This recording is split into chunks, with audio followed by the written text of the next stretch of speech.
Here we can see how to find primary and secondary in step-down transformer. Firstly, we can switch the continuity test on multimeter and check the transformer. If the multimeter is showing 300 to 700, then the side is primary side.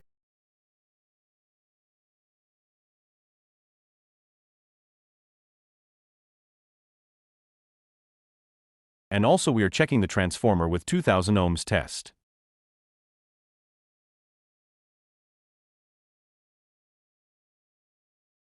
The multimeter is showing 2 to 3, then the side is secondary side.